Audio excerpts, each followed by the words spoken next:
Hello दोस्तों, स्वागत करता हूं आप सभी का आपके अपने परिवार दीक्षित एजुकेशन अड्डा पर। दोस्तों, आज हो चुका है 3 सितंबर और आज की शिफ्ट में आपकी परीक्षा में क्या क्या सवाल पूछे गए और आने वाली शिफ्ट में अब आपको कैसी पढ़ाई कर कर जाना है उसका एक सटीक एनालिसिस करेंगे इस क्लास के अंदर। अगर दोस्तों आपने कल वाली क्लास और परसों वाली क्लास देखी होगी तो दोस्तों आपने 8 से 10 सवाल आंख बंद कर कर सही मार दिए होंगे।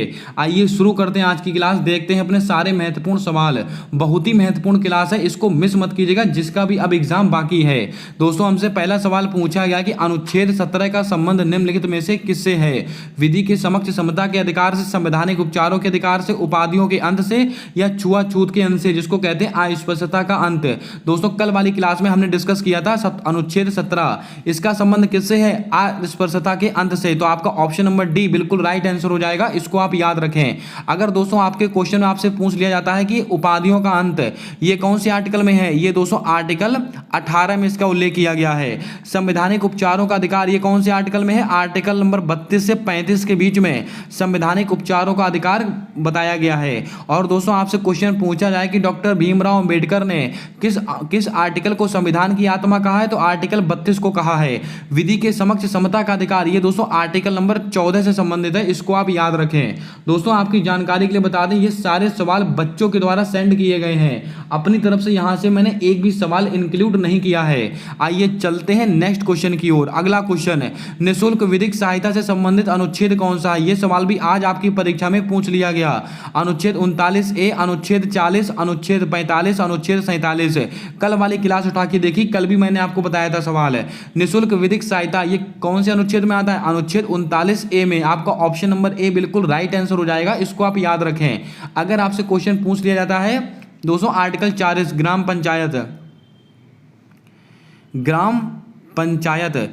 पंचायत का गठन कौन से आर्टिकल में है? आर्टिकल नंबर 40 है। अब दोस्तों अगर आपसे क्वेश्चन पूछा जाए आर्टिकल नंबर 45, इसको आप नोट करके रखिएगा, आपकी परीक्षा में ये सवाल आपको जरूर नंबर दिलाएगा। आर्टिकल 45 में क्या कहा गया है? जो 6 वर्ष से कम उम्र के जो बच्चे हैं उनकी दोस्तों शिक्षा, उनका दोस्तों खान पान, उनका पालन पोषण, उनका संरक्षण करने का अधिकार कौन से आर्टिकल में है? Article number 45। इस पर आप इंपॉर्टेंट लगाएं, इस पर आप इंपॉर्टेंट लगा के रखें। दोस्तों आर्टिकल नंबर 47 में क्या है? पोषण संबंधी अधिकार है। किसमें? Article number 47। और एक आर्टिकल और महत्वपूर्ण है, आर्टिकल नंबर 49 है। इसमें क्या है? जो राष्ट्रीय स्मारक हैं, राष्ट्रीय वस्तुएं हैं, राष्ट्रीय स्थान है, उनका संरक्षण करना हमारा कर्तव्य होगा। ये दोस्तों कौन सी आर्टिकल में कहा गया? आर्टिकल नंबर 49 में कहा गया है। इसको भी आप याद करके रखें, बहुत ही महत्वपूर्ण सवाल है। अगला क्वेश्चन दोस्तों, अगला क्वेश्चन पूछा गया कि अंतरराष्ट्रीय शांति से संबंधित अनुच्छेद कौन सा है? दोस्तों पॉलिटी के 4 से 5 सवाल आपकी परीक्षा में पूछे जा रहे हैं, इसलिए पॉलिटी पर आप ध्यान दीजिएगा। अनुच्छेद और महत्वपूर्ण संविधान संशोधन पढ़कर जाइएगा। अगर आपने कल वाली क्लास ना देखी हो तो कल वाली क्लास आप मोस्ट इंपॉर्टेंट है, उसको आप देख कर जाएं। आने वाली सारी शिफ्टों में वो क्लास आपके लिए रामबाण का काम करेगी। दोस्तों अंतरराष्ट्रीय शांति से संबंधित अनुच्छेद कौन सा है? तो आप सबको पता है आर्टिकल 51 आपका बिल्कुल सही जवाब होगा, इसको आप याद करके रखें। और दोस्तों आर्टिकल 51A में क्या है? मौलिक कर्तव्य कौन से आर्टिकल में है? Article number 51A। आपको याद होगा हमारे मूल संविधान में एक भी मौलिक कर्तव्य नहीं था। फिर दोस्तों होता है 42वां कॉन्स्टिट्यूशन अमेंडमेंट, यानी कि 42वां संविधान संशोधन, और इसके द्वारा 10 मौलिक कर्तव्यों को जोड़ा गया था हमारे संविधान के अंदर। और 42वां संविधान संशोधन है कब का? 1976 का है। अनुच्छेद 50 इसमें दोस्तों क्या है? तो दोस्तों आपको याद होगा अनुच्छेद 50 में क्या है? कार्यपालिका और न्यायपालिका का पृथक्करण। और अनुच्छेद 49 मैंने अभी आपको बता दिया। अगला क्वेश्चन है दोस्तों, 37वें राष्ट्रीय खेलों का आयोजन कहां पर किया जाएगा? गुजरात, मध्य प्रदेश, गोवा, उत्तर प्रदेश। यह वह सवाल है जो मैंने कई बार आपको नोट कराया है, कई बार आपको मैंने एग्जाम्पल में बताया हुआ सवाल है, और आज आपकी परीक्षा में हूबहू सवाल पूछा गया है। 37वें राष्ट्रीय खेलों का आयोजन कहां पर होने वाला है? गोवा में होने वाला है। तो आपका ऑप्शन नंबर सी बिल्कुल सही जवाब होगा, इसको आप याद रखें। अगर यही आपसे क्वेश्चन पूछ लिया था 38वां कहां होगा? 38वां होगा आपके उत्तराखंड में। इसको भी आप कहीं लिख के रखें, आने वाली शिफ्ट में पूछ सकता है आपसे सवाल।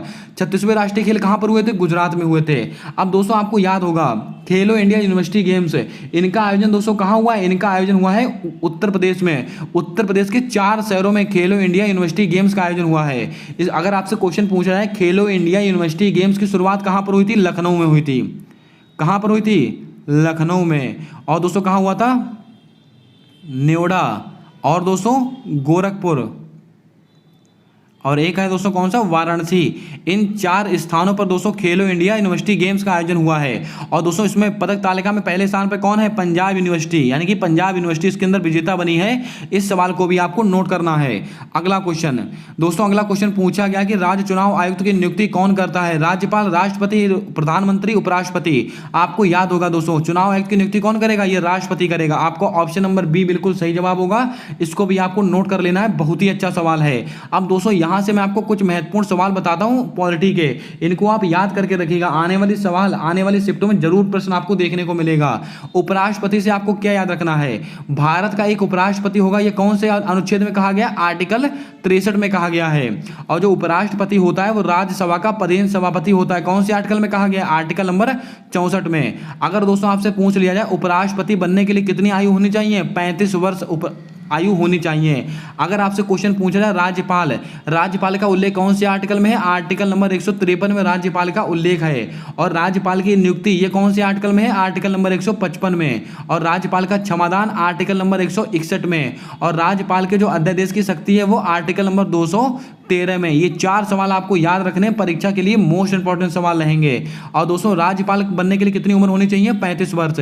अगर आपको दोस्तों राष्ट्रपति बनना है, उपराष्ट्रपति बनना है, अगर आपको राष्ट्रपति बनना है, उपराष्ट्रपति बनना है और आपको अगर राज्यपाल बनना है तो दोस्तों आपकी उम्र 35 वर्ष होनी चाहिए। और अगर आपको राज्यसभा का मेंबर बनना है तो आपकी उम्र कितनी होनी चाहिए, 30 वर्ष। अगर आपको लोकसभा का मेंबर बनना है या प्रधानमंत्री बनना है तो आपकी उम्र होनी चाहिए 25 वर्ष। इस बात को आप याद करके रखें, अच्छा सवाल है। आइए चलते हैं नेक्स्ट क्वेश्चन की ओर।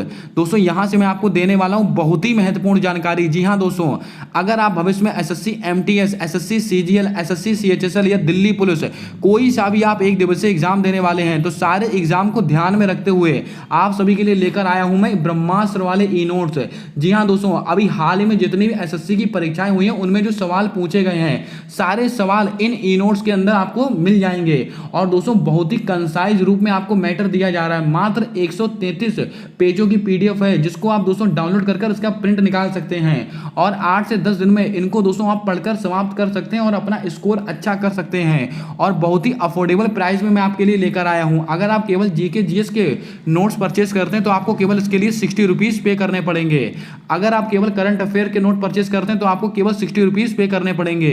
दोस्तों करंट अफेयर में आपको क्या मिलने वाला है, तो जनवरी से लेकर जुलाई तक का जितना भी करंट अफेयर है टॉपिक वाइज, दोस्तों आपको जैसे कि करंट अफेयर में आपको स्पोर्ट पढ़ना है तो आपको दोस्तों स्पोर्ट के सारे क्वेश्चन मिल जाएंगे। अगर आपको दोस्तों खेल संबंधी कोई भी चीजें पढ़नी, कुछ भी पढ़ना है तो दोस्तों टॉपिक वाइज आपको पूरा मैटर दिया जा रहा है। अगर आप दोस्तों कंबाइन रूप में लेना चाहते हैं यानी कि दोस्तों आप जीके जीएस और करंट अफेयर दोनों के नोट्स लेना चाहते हैं तो दोस्तों इसका बहुत ही अफोर्डेबल प्राइस मात्र 75 रुपए में दोस्तों इसको आपको दिया जा रहा है। इसका जो लिंक है मैंने डिस्क्रिप्शन बॉक्स और कमेंट बॉक्स में पिन करके रखा है, जाइएगा वहां से दोस्तों विजिट कर इसको परचेस कर सकते हैं और अपनी तैयारी को मजबूत बना सकते हैं। चलिए बढ़ते हैं नेक्स्ट क्वेश्चन की ओर।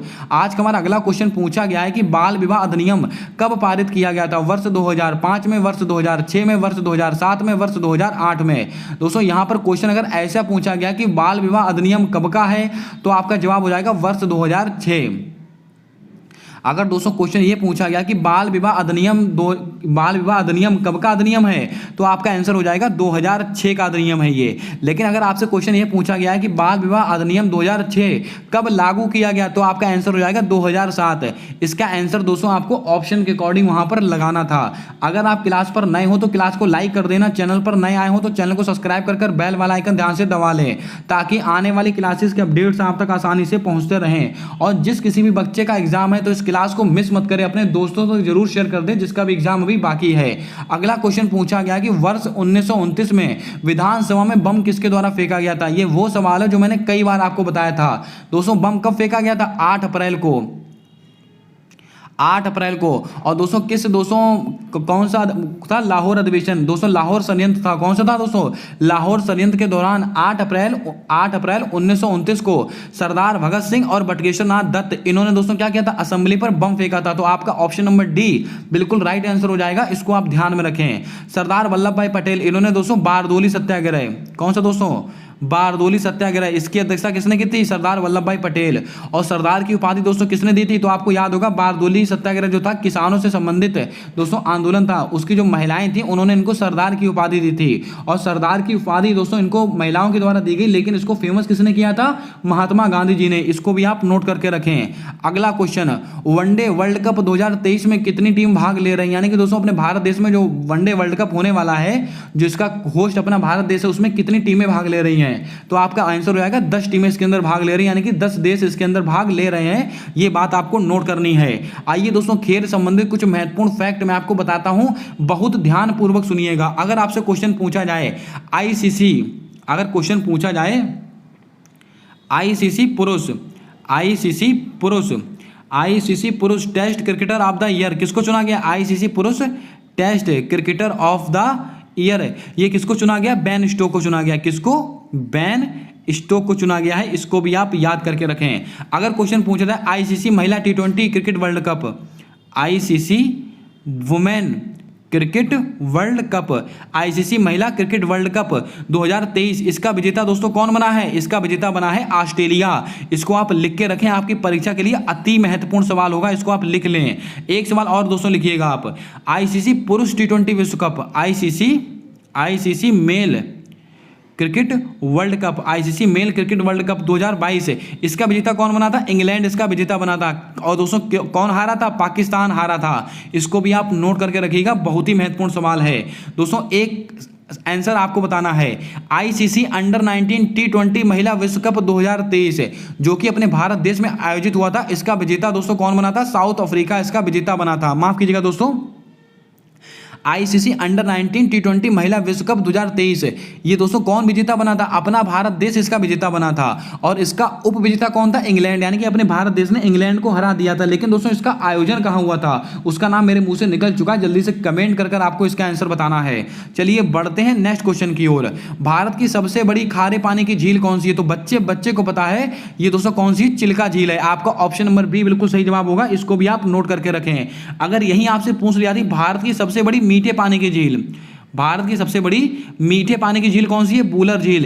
कैस्पियन सागर, विश्व की सबसे बड़ी झील कौन सी है? विश्व की सबसे बड़ी झील है कैस्पियन सागर। और सबसे अधिक लवणता वाली झील कौन सी है? वोनगोलू झील। इसको भी आप नोट कर लें, परीक्षा में सवाल बन सकता है। आइए चलते हैं अगले क्वेश्चन की ओर।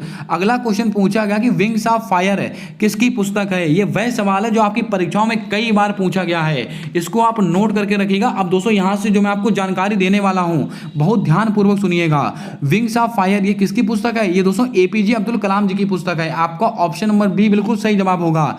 अगर क्वेश्चन पूछा जाता है India wings freedom, India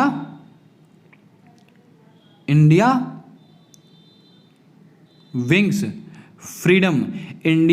freedom, ये किसकी पुस्तक है? ये दोस्तों मौलाना अबुल कलाम आजाद की पुस्तक है। ये दोनों दोस्तों एक ही जैसे नाम दिखते हैं, लेकिन कंफ्यूज मत होइएगा। विंग्स ऑफ फायर किसकी है? एपीजे अब्दुल कलाम की। इंडिया विंग्स फ्रीडम किसकी है? मौलाना अबुल कलाम आजाद की। डॉक्टर राजेंद्र प्रसाद, आपको याद होगा इंडिया डिवाइडेड,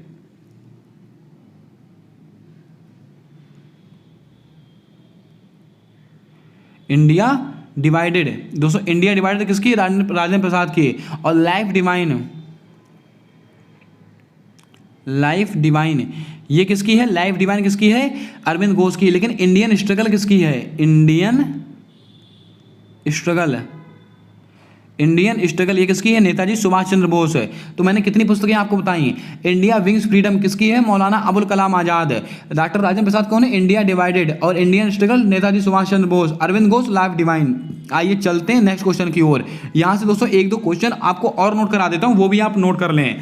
जैसे कि अगर आपसे पूछ लिया जाता है मुंडोक उपनिषद द गेटवे टू इंटरसिटी, मुंडोक उपनिषद ये किसकी पुस्तक है?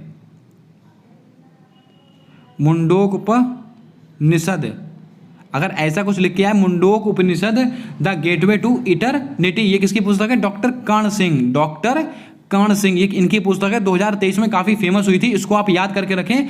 माफ कीजिएगा 2022 में बहुत ही महत्वपूर्ण पुस्तक थी, आपकी परीक्षा में बन सकता है सवाल। और दोस्तों आपको याद होगा रेत समाधि ये किसकी पुस्तक है? रेत समाधि, ये गीतांजलि श्री की पुस्तक है। 2022 का दोस्तों अंतर्राष्ट्रीय बुकर पुरस्कार मिला था, आपको याद होगा। और एक सवाल आपको और नोट करना है, अंबेडकर ए लाइफ किसकी पुस्तक है? शशि थरूर की पुस्तक है। द गोल्डन ईयर्स ये किसकी पुस्तक है? रस्किन बॉन्ड की। इन सब पुस्तकों को भी आप लिख लें। अगला क्वेश्चन दोस्तों, अगला क्वेश्चन पूछा गया, भूपेन हजारिका को किस क्षेत्र में भारत रत्न दिया गया? तो दोस्तों आपको नोट करना है, भूपेन हजारिका को किस क्षेत्र में दोस्तों मरणोपरांत भारत रत्न दिया गया? ये संगीत कला के क्षेत्र में। आपका ऑप्शन नंबर बी बिल्कुल सही जवाब होगा, इसको भी आपको नोट कर लेना है। अच्छा सवाल है। अगला क्वेश्चन, मौलिक कर्तव्य किस अनुच्छेद से संबंधित है? दोस्तों कमेंट करके बताएं कि सवाल आया था कि नहीं। आपको याद होगा मौलिक कर्तव्य आर्टिकल 51A से संबंधित है, बच्चों वाला सवाल है, आप सबको याद होगा ये सवाल। आओ दोस्तों आर्टिकल 60, इसमें क्या है? राष्ट्रपति की शपथ। राष्ट्रपति की शपथ का उल्लेख कौन से आर्टिकल में? Article number 60। और राष्ट्रपति का महाभियोग आर्टिकल नंबर 61। राष्ट्रपति का क्षमादान आर्टिकल नंबर 72। राष्ट्रपति के अध्यादेश की शक्ति आर्टिकल नंबर 123। चलिए बढ़ते हैं आज के अगले क्वेश्चन की ओर। राष्ट्रीय जलमार्ग 2 निम्नलिखित में से किस नदी से संबंधित है? आपको याद होगा राष्ट्रीय जलमार्ग 1 और राष्ट्रीय जलमार्ग 2। राष्ट्रीय जलमार्ग 1 दोस्तों किस नदी पर स्थित है? तो आपको याद होगा गंगा नदी पर स्थित है राष्ट्रीय जलमार्ग पहला वाला। देखिए राष्ट्रीय जलमार्ग 2 कौन सी नदी पर स्थित है? ब्रह्मपुत्र नदी पर। आपको ऑप्शन नंबर बी बिल्कुल सही जवाब होगा। और ब्रह्मपुत्र नदी पर दोस्तों माजुली द्वीप, माजुली द्वीप ये किस नदी पर स्थित है? ये ब्रह्मपुत्र नदी पर स्थित है, इसको भी आप याद रखें। अब दोस्तों आपको याद होगा मैटूर बांध, मैटूर बांध किस नदी पर स्थित है? ये कावेरी नदी पर स्थित है। कृष्णा नदी पर दोस्तों अलमाटी बांध और नागार्जुन सागर बांध, अलमाटी बांध और नागार्जुन सागर बांध किस नदी पर स्थित है? कृष्णा नदी पर स्थित है। अगला क्वेश्चन है, एक दोस्तों क्वेश्चन ये पूछा गया था, गेटो सोरो किस खेल से संबंधित है? जल्दी से कमेंट करके बताएं कि ये सवाल आपकी परीक्षा में आया था कि नहीं। तो इसका राइट आंसर आएगा बैडमिंटन। और कहाँ का खेल है? अरुणाचल प्रदेश का है, इसको आप थोड़ा याद रखेंगे। कमेंट करके बताएंगे कि ये सवाल आपकी परीक्षा में आया था कि नहीं। दोस्तों ये कुछ सवाल थे 14 से 15 जो आज पता लग पाए हैं, लेकिन आप टेंशन मत लीजिएगा, अगर पहली शिफ्ट के और भी सवाल पता लगते हैं। और दोस्तों अब आने वाली जितनी भी शिफ्ट होंगी दिन में, दूसरी तीसरी जो भी शिफ्ट होने वाली है, सारे शिफ्टों का एक निचोड़ मैं शाम वाली क्लास के अंदर आपको बताने वाला हूं। यानी कि दोस्तों पूरे दिन में आपसे जो जो सवाल पूछे जाएंगे और उन पर आधारित आपको क्या तैयार कर जाना है, उसका एक सटीक एनालिसिस शाम वाली क्लास के अंदर हम करने वाले हैं, उसको देखना मत भूलिएगा। अगर आपको इसका पीडीएफ चाहिए तो आप हमारे टेलीग्राम चैनल को ज्वाइन कर सकते हैं, उसका लिंक मैंने कम्युनिटी पोस्ट में पोस्ट करके रखा हुआ है, जाइएगा उसको ज्वाइन कर लीजिएगा। डेली पीडीएफ मैं वहां पर अपलोड कर देता हूं। और आपसे मेरी हम्बल रिक्वेस्ट है, मैंने जो कल की क्लास ली है और जो परसों की क्लास ली है उसको मैं दोस्तों एंड स्क्रीन पर लगाने वाला हूं, उसको आप देख कर जाइएगा। आपकी परीक्षा के लिए रामबाण दोस्तों क्लास होंगी, दोनों बहुत ही महत्वपूर्ण कंटेंट दिया मैंने उन क्लासों के अंदर।